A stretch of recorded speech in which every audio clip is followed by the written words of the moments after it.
दोस्तों साल 1947 के जून और जुलाई महीने के बीच पशुपालक मैक ब्राजल को लिंकन काउंटी न्यू मैक्सिको में अपने खेतों के पास कुछ मलबा पड़ा मिलता है। ये मलबा रॉसवेल से 75 माइल्स की दूरी पर मौजूद था। इस मलबे में कुछ rubber strips, tin foil, thick paper और स्टिक्स जैसे मटेरियल्स मौजूद थे, जिनकी बनावट मैक समझ नहीं पाता कि एक्चुअल में ये चीज है क्या। वो सारे मलबे को रॉसवेल के शेरिफ जॉर्ज विलकॉक्स के पास लेकर जाता है, लेकिन शेरिफ जॉर्ज भी इन डेब्रिस को आइडेंटिफाई नहीं कर पाते और वो रॉसवेल आर्मी एयरफील्ड RAAF के कमांडिंग ऑफिसर को ये सारा मलबा हैंडओवर कर देता है। दोस्तों आपको एक बात बता दे कि ये अमेरिका का वो दौर था जब इसके कुछ सालों पहले ही अमेरिका में अलग अलग जगहों पर UFO यानी एलियन स्पेसशिप देखे जाने की खबरें चल रही थी।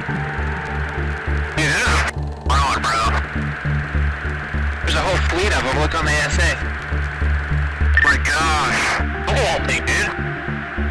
जब ये टूटे फूटे unknown debris Roswell army airfield के हाथों लगती है तो वो एक शॉकिंग स्टेटमेंट पब्लिकली अनाउंस करते हैं। The US Navy has finally acknowledged that videos appearing to show UFOs flying through the air are real. They don't call them UFOs; they call them unidentified aerial phenomena. The several videos they're talking about were recorded years ago by fighter pilots.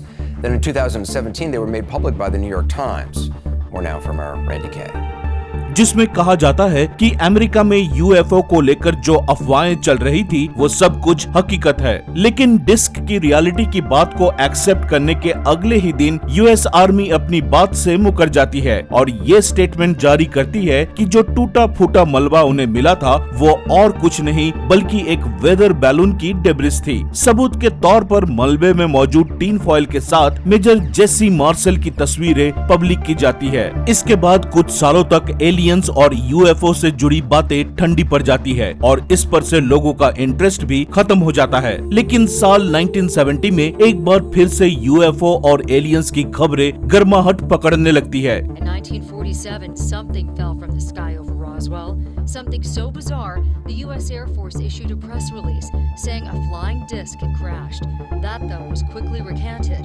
And alien or not, more than 6 decades later, the story lives on. जब कुछ लोगों द्वारा ये कहा जाता है कि उन्होंने मैक्सिको डेजर्ट के ऊपर एक UFO को उड़ते देखा और अचानक उसमें एक बिजली कड़की और वो क्रैश कर गया। इसके बाद इस इंसिडेंट के ऊपर कई नई थ्योरीज निकलकर सामने आती है। कुछ लोगों ने ये दावा किया कि क्रैश हुए UFO में सभी एलियंस मारे गए, लेकिन एक एलियन जिंदा बच गया जिसे US आर्मी ने कैप्चर कर लिया था। उनका ये भी कहना था कि उस एलियन और क्रैश्ड UFO के मलबों को एक हाईली क्लासिफाइड जगह पर ले जाकर उन एलियन टेक्नोलॉजी को रिवर्स इंजीनियरिंग करने की कोशिश की जा रही है। पकड़े गए एलियन की बॉडी पर टेस्ट किए जा रहे हैं और ये सारा प्रोसेस US आर्मी एक हाईली क्लासिफाइड जगह पर कंडक्ट कर रही है, जिसे आज एरिया 51 कहा जाता है। लेकिन दोस्तों ये घटनाएं कितनी सच है और इन घटनाओं से अमेरिका के लोगों और US गवर्नमेंट पर क्या इम्पैक्ट पड़ा, और क्या आप जानते हैं कि इंडिया के पास भी एरिया 51 जैसी कुछ खास सीक्रेट जगह मौजूद है? आइए जानते हैं इन सभी बातों को आज की इस वीडियो में। दोस्तों अगर एरिया 51 की लोकेशन की बात की जाए तो एक लंबे समय तक US आर्मी ने इसकी एग्जैक्ट लोकेशन को दुनिया से छुपाए रखा था, लेकिन साल 2013 में फ्रीडम ऑफ इंफॉर्मेशन एक्ट के तहत US गवर्नमेंट ने एरिया 51 की लोकेशन को ऑफिशियली लोगों के लिए पब्लिक किया। ये एक largest US government control land है जो नेवाडा स्टेट में Nevada test and training range के नाम से जाना जाता है।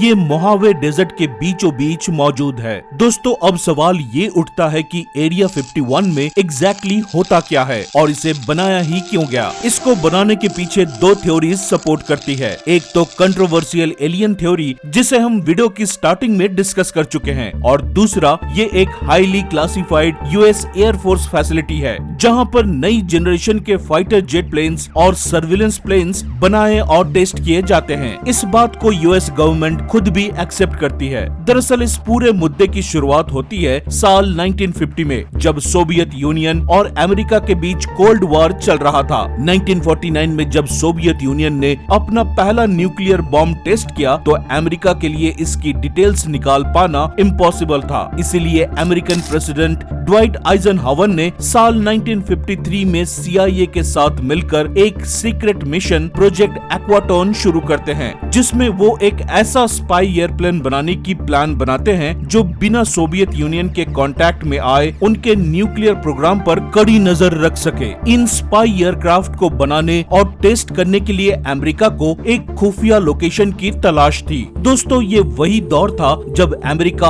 अलग अलग न्यूक्लियर बॉम्ब्स टेस्ट कर रहा था और ये सभी test secretly Nevada test and training range में किए जाते थे। स्पाई एयरप्लेन्स को बनाने के लिए भी इसी लोकेशन को चुना गया। अमेरिका ने $22 मिलियन बजट के साथ अपना पहला स्पाई एयरप्लेन तैयार किया, जिसका नाम था लॉकहीड U-2 स्पाई एयरक्राफ्ट, जो बिना रिफ्यूलिंग के 4800 किलोमीटर तक उड़ सकता था और 300 किलो के भारी भरकम कैमरास को कैरी करके 21,000 मीटर की ऊंचाई तक उड़ने में सक्षम था। ये उस समय तक का सबसे फास्टेस्ट एयरक्राफ्ट था। ये एयरक्राफ्ट काफी सालों तक सोवियत यूनियन के न्यूक्लियर प्रोग्राम पर स्पाई करने में सक्सेसफुल रहा, लेकिन साल 1960 में अमेरिका का ये प्लेन सोवियत यूनियन की एंटी एयरक्राफ्ट मिसाइल का निशाना बन जाता है और क्रैश कर जाता है। इसके बाद अमेरिका द्वारा और भी एडवांस और तेज एयरक्राफ्ट बनाने की कोशिश की जाती है और ऐसे बनता है अमेरिका का दूसरा spy aircraft Lockheed SR-71 Blackbird. दोस्तों, ये दुनिया का सबसे पहला फास्टेस्ट एयरक्राफ्ट था, जिसकी रफ्तार 3400 किलोमीटर पर आवर थी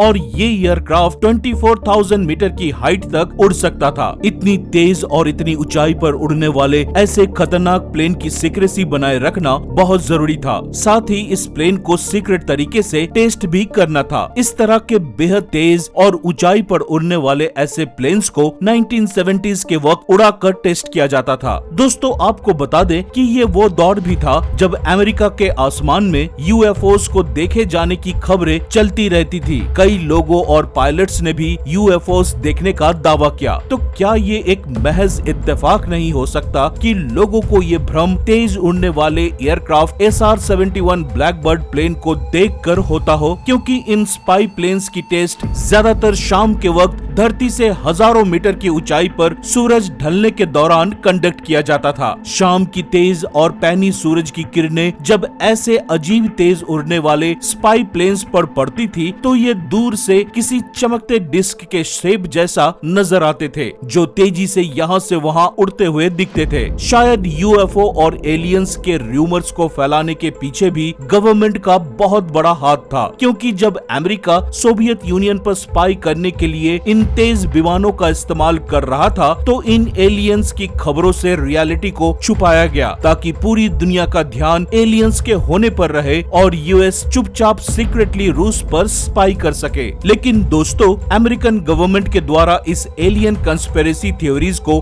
बार बार एक्सेप्ट और रिजेक्ट करना बहुत अजीब सा लगता है। एरिया 51 को भी इतने लंबे समय तक छुपाए रखना इस पर भी शक की गुंजाइश को और भी बढ़ा देता है, क्योंकि आज भी एरिया 51 हाईली क्लासिफाइड एरिया है, जहां अंदर क्या चलता है कोई नहीं जानता। आपको एरिया 51 के आसपास और इसके बाहर ढेर सारे डेंजर साइन बोर्ड्स देखने को मिल जाएंगे। आप इसके आसपास के एरिया में तो घूम सकते हैं, लेकिन अगर कोई इसके अंदर जाने की कोशिश करता है तो उसे यूएस मिलिट्री द्वारा अरेस्ट कर लिया जाता है, क्योंकि ये आज भी एक सीक्रेट मिलिट्री फैसिलिटी है। दोस्तों, अगर इंडिया की बात की जाए तो इंडिया में भी एरिया 51 जैसी हाईली सीक्रेट जगह मौजूद है, जहां सीक्रेट मिलिट्री प्रोग्राम कंडक्ट किए जाते हैं। सबसे पहले बात करते हैं बरेली में मौजूद त्रिशूल एयर बेस के बारे में। ये इंडिया का लार्जेस्ट अंडरग्राउंड एयर बेस है। इसके अलावा यहाँ पर एशिया का लार्जेस्ट एयरक्राफ्ट हैंगर्स भी मौजूद है, जिसकी हेल्प से एयरक्राफ्ट को आसानी से रिपेयर और कोई नया इक्विपमेंट इंस्टॉल किया जा सकता है। दोस्तों, इस एयरबेस के सीक्रेट होने का अंदाजा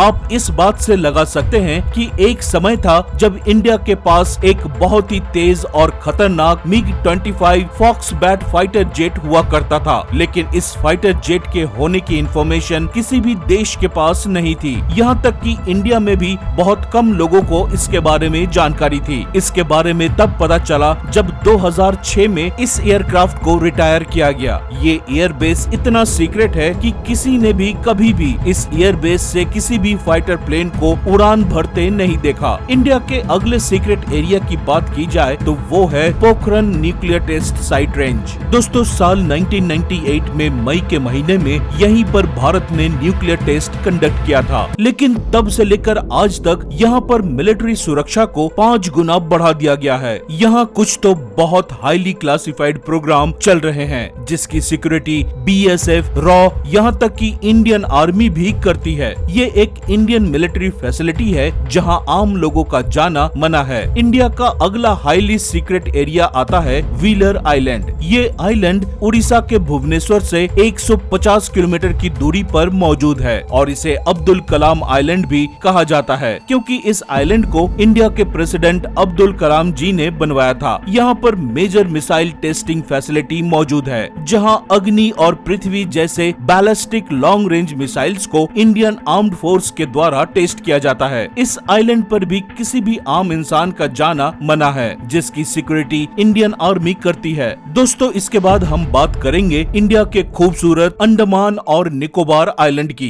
ये लगभग 500 से भी ज्यादा आइलैंड से मिलकर बना हुआ है, लेकिन इनमें से सिर्फ 34 आइलैंड्स ही ऐसे हैं जो सार्वजनिक तौर पर लोगों के लिए ओपन है। ऐसा माना जाता है कि बाकी के इन आइलैंड्स पर सीक्रेट बेस और रिसर्च लैब्स बने हुए हैं, जहां पर साइंटिस्ट का आना जाना लगा रहता है। आखिर इतने आइसोलेटेड दूर दराज के आइलैंड पर साइंटिस्ट क्यों जाते हैं, इसके बारे में कोई नहीं जानता। हो सकता है कि ये भी इंडिया के हाईली सीक्रेट प्रोग्राम में से एक हो, जहां इंडिया की डिफेंस को और मजबूत करने के लिए रिसर्च की जाती हो। तो दोस्तों, ये थी इंडिया की कुछ हाईली सीक्रेट एरियाज। फिलहाल आज की इस वीडियो में इतना ही। वीडियो इन्फॉर्मेटिव लगी हो तो लाइक करें और ऐसे ही नॉलेजेबल कंटेंट देखते रहने के लिए सब्सक्राइब करें हमारे YouTube channel ready steady knowledge को और साथ ही बेल आइकन जरूर दबाएं, ताकि हमारी वीडियोस की सभी लेटेस्ट अपडेट्स सबसे पहले आप तक पहुंचे। मिलते हैं अगले वीडियो में, तब तक के लिए अलविदा। जय हिंद।